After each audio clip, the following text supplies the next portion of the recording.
Apocalypse, chapitre 7.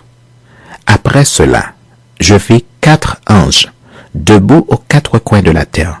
Ils retenaient les 4 vents de la terre afin qu'il ne soufflât point de vent sur la terre, ni sur la mer, ni sur aucun arbre. Et je vis un autre ange qui montait du côté du soleil levant et qui tenait le sceau du Dieu vivant. Il cria d'une voix forte aux 4 anges à qui il avait été donné de faire du mal à la terre et à la mer, et il dit: Ne faites point de mal à la terre, ni à la mer, ni aux arbres, jusqu'à ce que nous ayons marqué du sceau le front des serviteurs de notre Dieu. Et j'entendis le nombre de ceux qui avaient été marqués du sceau, 144 000 de toutes les tribus des fils d'Israël.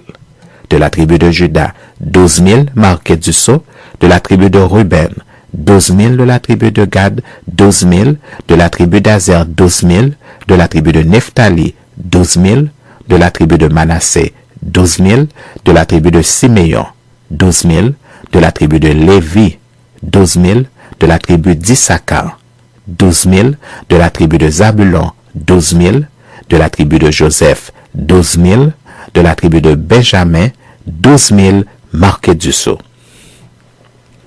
Après cela, je regardai, et voici il y avait une grande foule que personne ne pouvait compter, de toute nation, de toute tribu, de tout peuple et de toute langue. Ils se tenaient devant le trône et devant l'agneau, revêtus de robes blanches et des palmes dans leurs mains.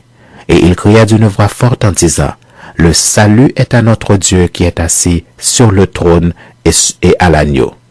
Et tous les anges se tenaient autour du trône et des vieillards et des 4 êtres vivants. Et ils se prosternèrent sur leurs faces devant le trône et ils adorèrent Dieu en disant: Amen. La louange, la gloire, la sagesse, l'action de grâce, l'honneur, la puissance et la force soient à notre Dieu au siècle des siècles. Amen. Et l'un des vieillards prit la parole et me dit: Ceux qui sont revêtus de robes blanches, qui sont-ils? Et d'où sont-ils venus? Je lui dis: Mon Seigneur, tu le sais. Et il me dit: Ce sont ceux qui viennent de la grande tribulation. Ils ont lavé leurs robes et ils les ont blanchies dans le sang de l'agneau.